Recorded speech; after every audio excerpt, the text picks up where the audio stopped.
School dismisses elderly janitor. Next day, billionaire touches down and sacks every staff member. "You're too old for this place, Tom. You don't fit the new vision."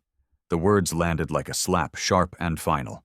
Thomas Tom Jenkins stood in Principal Gregory Dalton's office, staring at the man he had once helped through 3 school renovations and 2 floods. He had just finished polishing the last hallway before the bell rang, unaware it would be his last time.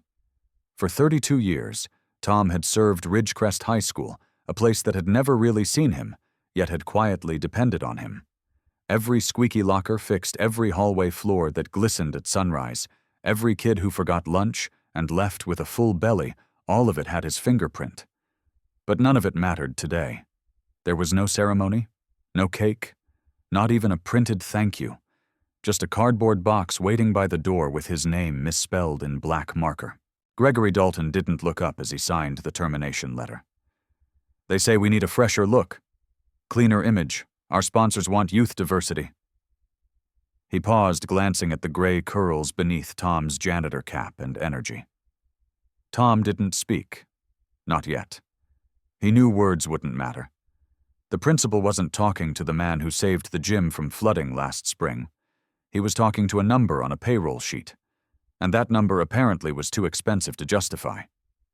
So Tom picked up the box, his hand steady despite the storm rising in his chest, and walked out of the office like he'd done 1,000 times before, except this time nobody would be waiting on the other side. Outside, the morning air was crisp. Students were just arriving, headphones and coffees in hand, never noticing the man walking away with his life in a box. But someone did notice. Jaden Brooks, a junior with a trail of detention slips and an attitude problem to match, watched from the stairwell. Tom had once taught him how to fix a busted locker, even slipped him a screwdriver and said, "It's not about fixing things, it's about knowing you can." Jaden never forgot that.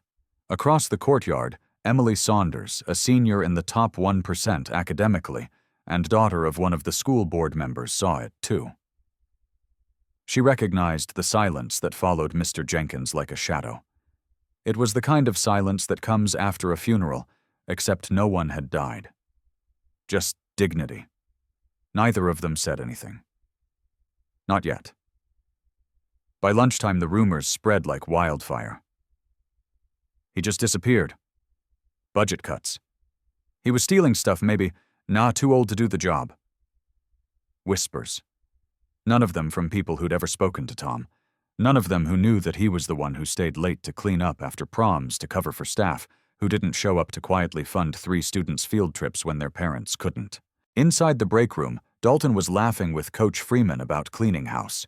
On his desk sat a sleek folder marked New Staffing Strategy, Ridgecrest 2.0. Tom's name wasn't in it. Neither was his legacy.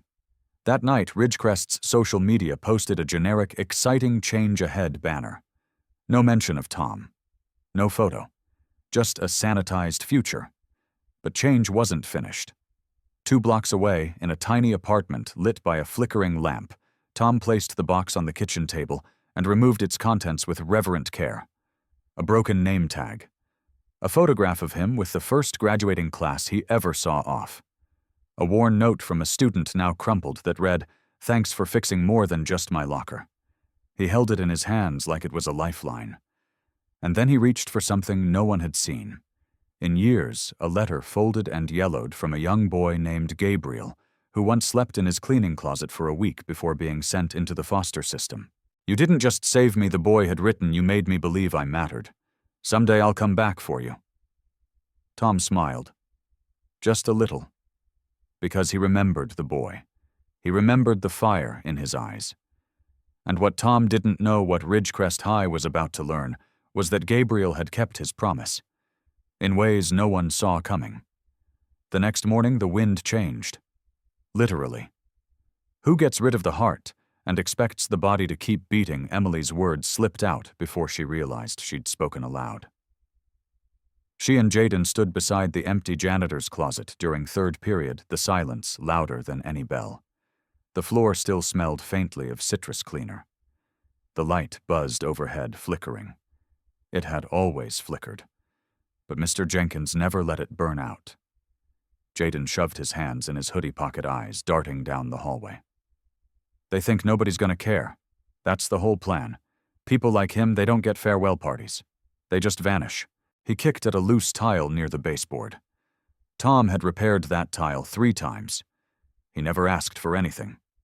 Emily leaned against the wall, clutching a copy of the school newspaper on the front page, a color photo of Principal Dalton shaking hands with a shiny new sponsor under the bold headline, Ridgecrest partners with tech giant to modernize facilities. There was no mention of Tom Jenkins, not even a footnote. They're calling it a rebranding, she said, voice tinged with disgust. Dalton says he wants a new energy reflective of the future. Like loyalty, service, integrity, none of that counts anymore. Jaden's jaw tightened. Unless you can code or wear a polo shirt with their logo. In the classrooms around them, lectures continued like clockwork. No one missed a janitor. But Tom wasn't just a janitor, and they knew it. He was the reason Jaden stayed in school after his first suspension. The one who had shown him how to rebuild a rusted bike chain after his got stolen. And for Emily, he was the first adult who'd asked her if she actually liked studying political science, or if it was just what her mother expected. The injustice felt like a splinter under the skin, too small to be seen, but impossible to ignore. The deeper you pressed, the more it burned. That afternoon, Jaden stood up in third period history and asked point blank, "Why was Mr. Jenkins fired?" The teacher froze. "That's not something we're discussing in class. Why not?" Jaden pressed. "We learn about labor laws, civil rights workers' movements. Doesn't this count?" Snickers echoed. Someone muttered, "Sit down, activist." But Emily didn't laugh. She scribbled something in her notebook, eyes fierce. At lunch, Jaden handed out flyers with Tom's face and the words, "Loyalty deserves justice." Most students ignored him. Some crumpled the paper. One student took a selfie holding the flyer and hashtagged it, "Boomer Bye." Emily tried to speak to Ms. Reynolds, the English teacher everyone liked. "Don't get involved," she whispered nervously. "You'll only make things worse."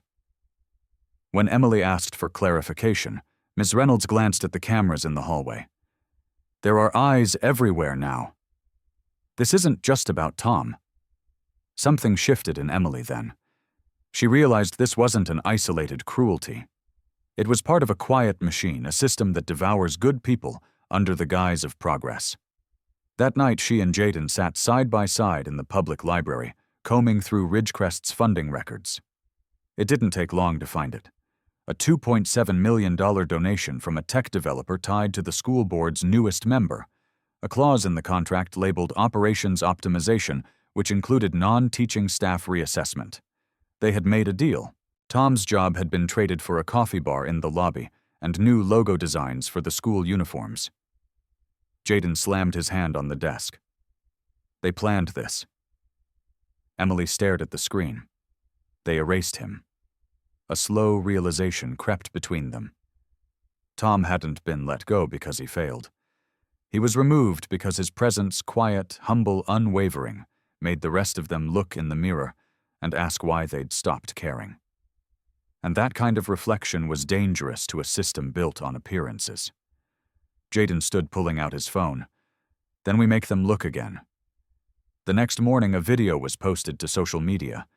It showed old footage, grainy but powerful, of Mr. Jenkins leading a safety drill during a fire evacuation, fixing a broken heater during a snowstorm, hugging a sobbing freshman in the hallway. Over it, Jaden's voice. "You call this obsolete?" The video started spreading, quietly at first, then rapidly. Students whispered. Teachers grew stiff. And Principal Dalton? He panicked, because he knew exactly who had seen the video. The man in the penthouse.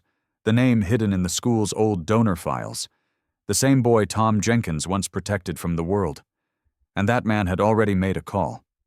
"There's a helicopter on the football field." The announcement came from a freshman who ran breathless into the cafeteria, his tray clattering to the floor. For a moment, nobody moved. Then, like a ripple across still water, the entire student body surged toward the windows, pressing their faces against the glass in disbelief. Outside, the sky cracked open with the roar of blades. A sleek black helicopter, nothing like the local news choppers, was descending directly onto Ridgecrest High's field. Principal Dalton froze in mid-step as he exited his office, the sound shaking the hallway tiles. His phone buzzed in his hand. A number with no name. He didn't answer. Jaden and Emily pushed their way through the crowd. They stood on the front steps, eyes locked on the machine as it touched down with surgical precision. The pilot cut the engines. Dust swirled around them. The silence that followed was heavier than the noise. And then the door opened. A tall man stepped out, his charcoal suit, uncreased shoes glinting. He didn't carry an entourage, didn't look around for applause. He simply adjusted his gold cufflinks and walked forward with the unshakable calm of someone used to being the most powerful man in the room. Emily's voice dropped. "That's Gabriel Knox." Jaden frowned. "Who? He's on the cover of Forbes. Built the biggest infrastructure investment firm on the West Coast. Billionaire, private reformatory schools, orphan advocacy programs. No one shows up here for that guy. But Gabriel Knox wasn't here to be seen. He was here to see someone." He strode toward Dalton, who plastered on a diplomatic smile. "Mr. Knox, what an unexpected surprise. If this is about the donation package, we're very excited too." "Where is he?" Gabriel's voice was calm.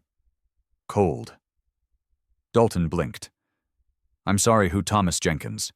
The name hit the crowd like lightning. Dalton hesitated. "Mr. Jenkins is no longer employed here. We've made some restructuring choices, I know," that Gabriel snapped. "I'm asking where he is now." Before Dalton could stammer out a response, a soft voice rose from the crowd. "Maple Street. 1427. It was a freshman, nervous but determined. "He lives on Maple Street. I saw him leave with a box." Gabriel turned, looked at the boy, nodded once. "Thank you." He turned to walk back toward the helicopter. Dalton reached out, desperation creeping into his voice. "Mr. Knox, please, if you're upset about something, we can discuss it. We're done discussing."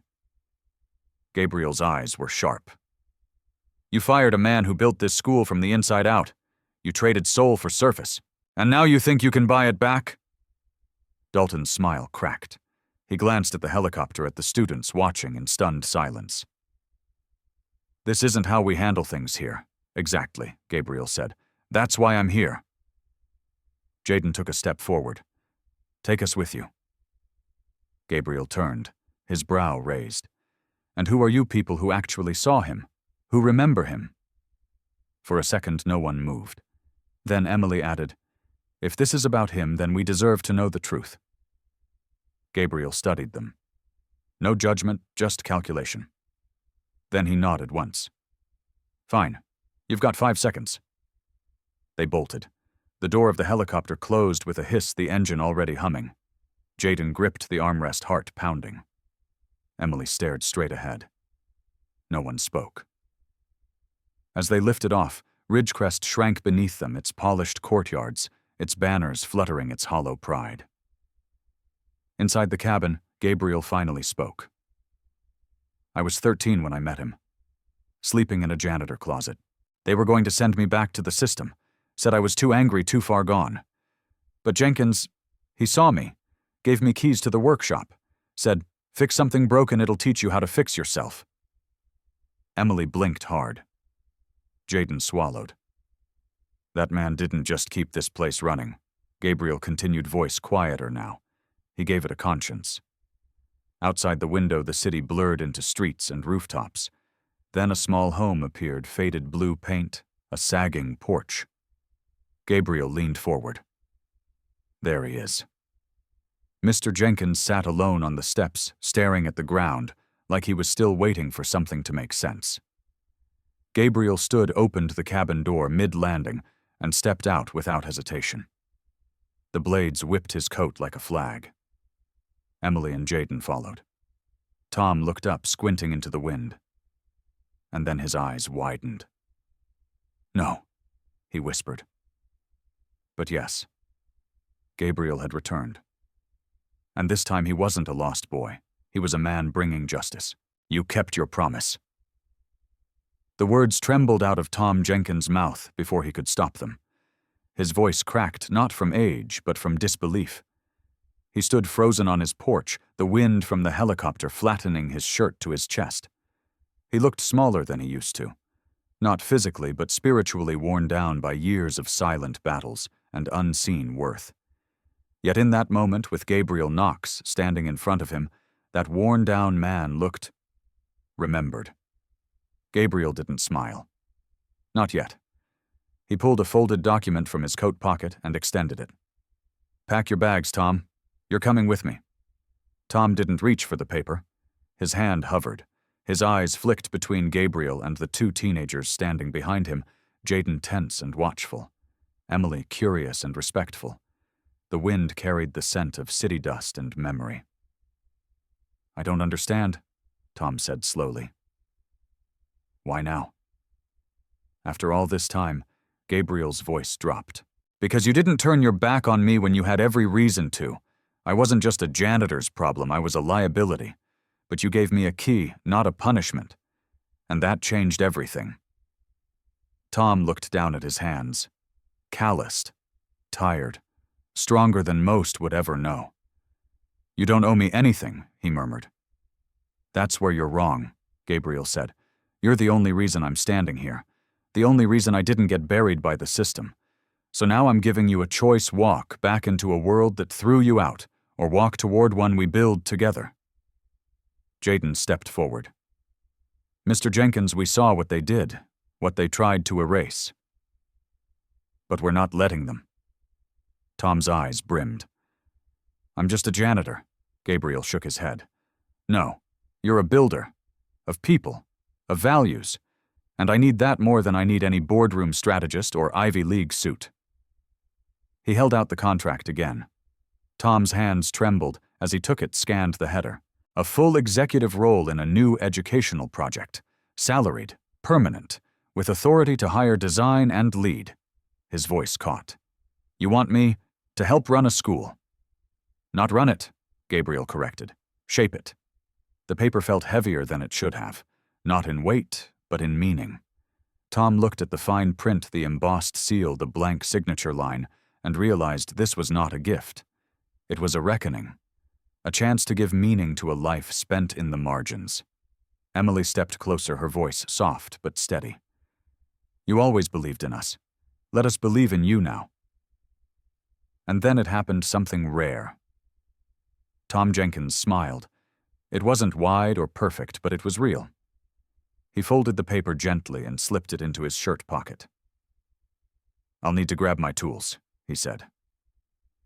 As they walked toward the helicopter, none of them noticed the car parked at the end of the street. Inside, Principal Gregory Dalton sat gripping the steering wheel, his knuckles white. He had followed them, had watched it all, and what he saw now made his chest tighten, not with regret, but with rage. Because in the span of 20 minutes, the man he'd deemed non-essential was rising higher than any promotion Dalton had ever earned. And that burned. Tom climbed into the helicopter slowly, like someone crossing into another lifetime. Jaden helped him with the step. Emily secured the latch. Gabriel sat across from them, already typing into his phone. His voice was calm. We've got a site ready. Architects waiting. Team on standby. All we need is the soul. Tom didn't reply. He sat back, gazing out the window at the neighborhood that had boxed him in for decades. The same cracked sidewalks, the same flickering street lamp. But this time he wasn't just leaving, he was rising. The helicopter lifted. Below them, Dalton stepped out of his car, hair tousled by the wind. He yelled something, but it was lost to the roar of rotors. He waved his arms like he still had control, like his title still meant something. Inside, Tom sat with his eyes closed. The vibration of the aircraft pulsed through his bones, but it no longer shook him. Not the way humiliation did. Not the way abandonment did. Emily leaned close. How does it feel? Tom opened his eyes. Like I've been waiting for this moment my whole life. Gabriel looked up from his phone and locked eyes with him. Then let's make it count. And somewhere inside that silent promise, a new future was already being written. You don't get to walk away like this, Jenkins. The voice cut through the roar of helicopter blades like a whip. Tom paused mid-step at the open door of the chopper, his foot hovering over a future he'd never imagined. He turned slowly, and there he was, Principal Gregory Dalton storming across the cracked pavement of Maple Street like a man who still believed power could follow him wherever he went. Dalton's suit was rumpled, tie loosened, and for the first time his words didn't land with authority. They fell flat, desperate. You have responsibilities. You can't just... Gabriel stepped between them, his voice calm but sharp as a blade. Responsibilities. You mean scrubbing toilets for a system that dumped him the minute it needed a PR facelift? Dalton's face twisted. That was a miscommunication. A bureaucratic no, Jaden said, suddenly, voice firm. It was humiliation, and we all saw it. Emily stepped forward too. You erased him, pretended he didn't matter. Now you're just upset everyone noticed. Dalton turned on her, flustered. You don't understand how schools work. We have donors' optics metrics. Gabriel's laugh was cold. You had a man who built trust without needing a paycheck to care. That's the rarest resource of all, and you threw it away. Tom hadn't said a word. He simply stood watching the man who once wielded authority like a badge now crumble under his own facade. The balance had shifted, but it didn't feel like revenge. It felt like truth reclaiming its ground. Dalton took a shaky breath. If this is about money, Jenkins, we can talk. I can get you a severance package. It was never about money, Tom finally said. His voice was steady, deeper than it had been in years. It was about dignity. He stepped closer, not with aggression, but with certainty. For decades, I watched this place polish trophies and hang banners while ignoring the cracks in its own foundation. I covered those cracks with a mop and a smile because I thought the kids deserved better than what the system gave them. Dalton's shoulders sagged. I didn't mean you meant exactly what you did, Tom said. And that's the difference. Gabriel placed a hand on Tom's shoulder. We're done here. But just before Tom turned, he looked Dalton in the eyes. You didn't break me. You just reminded me what I'm worth.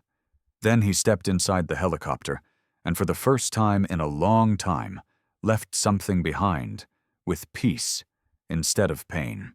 As the aircraft lifted, Dalton stood motionless on the street, watching the man he'd dismissed rise above him literally and figuratively. The students he once thought forgettable now stood aligned with someone who had power that couldn't be bought, legacy. Inside, Gabriel turned to Tom. This project we're building, it needs more than walls and windows. It needs a compass, someone who's lived the system and knows where it failed. Tom stared out the window, the streets shrinking beneath them. You're not just building a school, are you? No, Gabriel replied. We're building a new way. Jaden looked between them. What's it gonna look like? Gabriel's eyes glinted, like a place where no one gets discarded for being inconvenient, where kindness is policy, not a footnote. Tom didn't answer right away. He let the words sit inside him, reshaping something that had been cracked but not broken. He reached into his shirt pocket and pulled out an old photo one from years ago, him and a young boy with wild hair and bruised eyes smiling beside a rusted tool cart. He handed it to Gabriel. I kept it, Tom said. Every school year, every time they cut hours or whispered that I was replaceable, I kept this. Gabriel looked at the photo, lips tightening. So did I. Jaden leaned in, reading the handwritten words on the back. Fix something broken. Start with yourself. Tom's hands rested on his knees. His voice was soft. Let's fix what's still broken. Outside, the clouds began to part, and ahead the future waited like a blank canvas with no ceiling. You're going to design the future with the hands that once cleaned up everyone else's mess. Gabriel's voice echoed through the glass-walled conference room, where city lights twinkled behind him like stars reborn. Across the table, Tom Jenkins sat in a tailored jacket that still felt too new, holding a pen that cost more than his first car. It didn't feel real.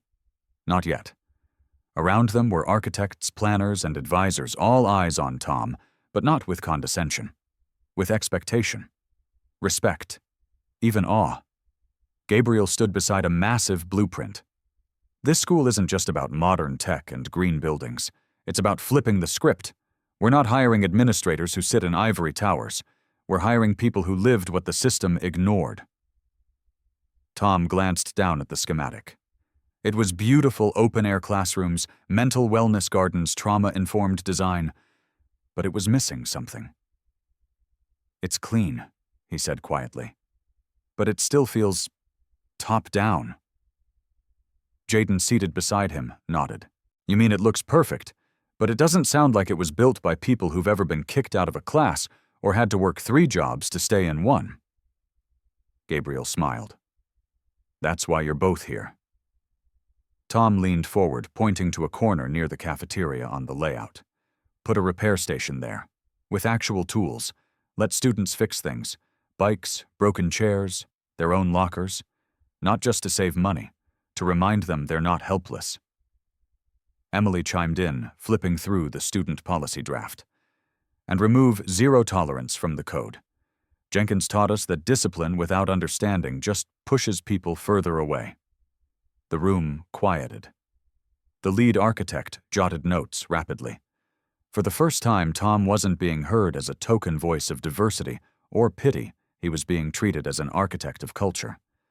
His lived experience had become policy, his failures curriculum, his scars the building blocks of a better blueprint. Later, Gabriel pulled Tom aside onto the balcony. The air was crisp city buzzing below. "You know there are people asking why you. Why not someone with credentials, degrees, a leadership background?" Tom didn't flinch. "Because I spent 32 years cleaning the consequences of those degrees." Gabriel nodded slowly. "And that's exactly why they're afraid of you now." They both looked down at the distant streets where somewhere kids still slipped through cracks no one wanted to fix. Back at Ridgecrest, Principal Dalton sat in his dimmed office, face pale as he scrolled through his inbox. News of Gabriel's school had leaked. Local news, national blogs, former students, it was spreading like fire. The janitor who rose. A new education movement led by a forgotten hero. One email subject line made Dalton's stomach churn. "Board requests emergency meeting. Confidence vote." Meanwhile, Tom walked through the construction site of the new school, still just steel beams and skeletal framing, but full of soul already. He picked up a hard hat labeled Project Lead T. Jenkins. For a second, his hand trembled again, but he put it on. Gabriel joined him holding a small plaque. "We'll place this at the entrance." Tom read it aloud. "The place where everyone matters, especially those the world forgets." He stared at the metal plate, then at the building rising before him. "I never thought I'd be part of something like this." Gabriel's voice was low. "You always were. The world just finally caught up." Tom exhaled the weight of invisibility lifting from his shoulders piece by piece. Not because someone gave him power, but because someone remembered his worth and let it take root.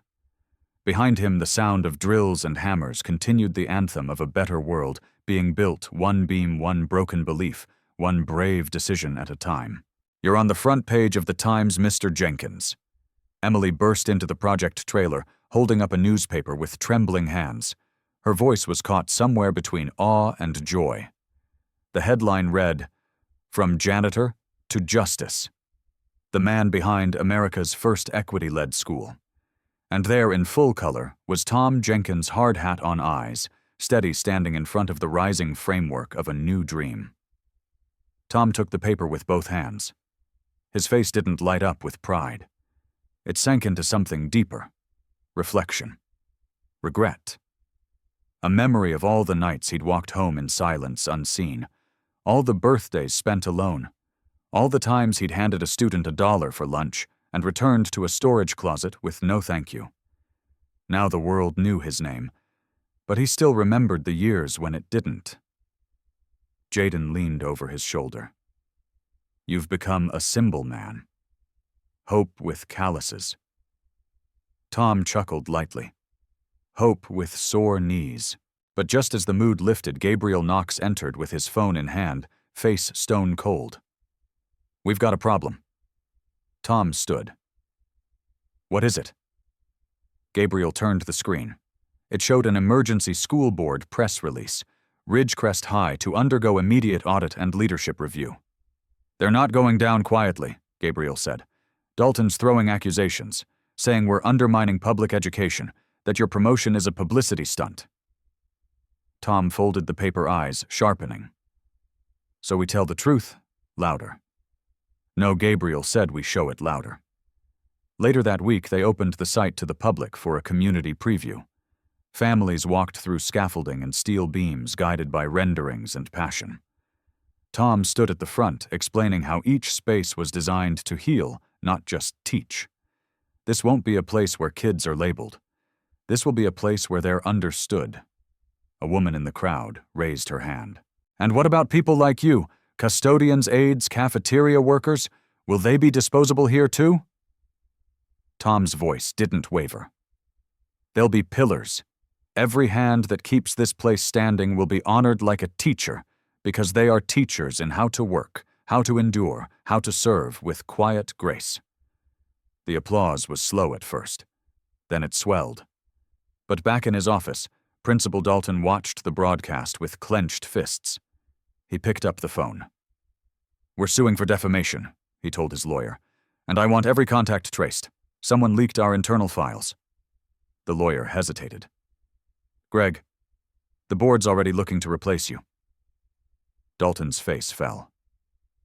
Meanwhile, Gabriel, Tom, Emily, and Jaden returned to the construction trailer. They were quiet, watching the sun set through beams of a school that was becoming more than architecture. It was becoming legacy. Gabriel finally spoke. "There's something I haven't told you." Everyone turned. "I've been offered a federal grant, massive scale, national rollout of this model, but they want proof it works first. A pilot, a principal." He turned to Tom. "I want it to be you." Tom stepped back. "Me, I've never run anything more than a mop bucket." Gabriel shook his head. "You've run hearts, Tom. You've managed fear, lifted dignity, and shaped lives. That's more leadership than any degree can teach." Emily placed a hand on Tom's arm. "You already taught us without a classroom. Now imagine what you'll do with one." Jaden nodded. "The system needs to see that people like you belong at the head of the table." Tom looked around the room at blueprints pinned to corkboards, at dreams still wet in concrete. Then he said something none of them expected. "Then let's make the table bigger." And just like that, the janitor who was once discarded stepped into the heart of the revolution he helped inspire. But not everyone was ready to let go of the old world, and shadows were already forming behind the scenes. "He'll fail. He doesn't have the pedigree." The words came from a closed-door donor meeting leaked anonymously to the press. A former board member at Ridgecrest High speaking coldly arrogantly about Tom Jenkins. It aired 2 days before the official ribbon-cutting ceremony of the new school, intended to humiliate, to sow doubt, to remind the public that in the eyes of the old guard, a janitor could never become a leader. But this time the backlash didn't go their way. The video went viral not because people agreed, but because they were done pretending credentials were character. Parents, students, educators, even celebrities took to social media. Jenkins' effect trended for days. Dozens posted photos of the invisible heroes in their own schools, janitors, aides crossing guards, and one by one they started saying their names. Tom didn't respond publicly. Instead, he walked through the nearly finished halls of the school, bearing no formal name, just a working title on the blueprint's Project Second Light. Named by Jaden. Meant to symbolize not just a second chance, but a second source of illumination, one that comes from within. As he walked past the empty classrooms and fresh drywall, Tom placed his hand on one of the support beams, where the construction team had let staff leave personal messages before sealing the wall. In faded ink, his own words stood quietly. "Every day you show up matters even when no one sees it." Emily found him there. "You okay?" Tom nodded. I was invisible for so long it's strange being seen. She smiled gently. You were never invisible. The system just didn't want to admit you mattered. The next morning, the ceremony arrived. News vans, students, families, politicians. Even Dalton was there watching from the sidelines with a face unreadable. Gabriel gave the opening remarks. Today is not about architecture or headlines. It's about returning power to those who've lived without it, and daring to believe their wisdom can shape something better. Then he handed the mic to Tom. Tom stood there for a long moment, eyes scanning the crowd. I spent 30 years sweeping floors, changing light bulbs, and wiping up things no one wanted to look at. But I also spent those years listening, watching, learning what schools really need, and it's not more test prep or marble lobbies. He paused, voice steady. It's dignity. For every child who gets labeled before they're understood. For every worker whose name is forgotten the moment they clock out. This school exists to prove that everyone has something to teach.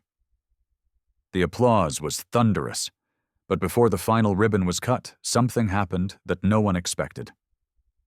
Jaden walked up with a piece of paper in hand, a last-minute addition. We think it's time the school had a name, he said. A real one, and we all voted. He handed it to Tom. Tom unfolded it slowly. At the top, in bold black letters, Jenkins Academy for Dignity and Change. Tom blinked fast, trying to hold it in. But he couldn't. Not this time. Tears rolled down his face as Gabriel placed a hand on his back. I didn't build this, Tom whispered. You lived it, Gabriel replied. That's more than enough. The crowd cheered. Students surrounded him. Former Ridgecrest teachers who had once looked away now looked at him with reverence. For a moment, time stood still. And in that silence, something sacred was born. Tom turned back to the crowd, holding the sign high. You don't need permission to matter, he said. You just need a moment when someone finally sees you. As the ribbon was cut and the doors opened to a new generation, Tom stood at the entrance, no longer a janitor, no longer overlooked. He was the foundation now, the proof that even those society calls small can carry the weight of something revolutionary. And far in the distance, the old walls of Ridgecrest trembled not from demolition, but from a legacy that refused to stay silent.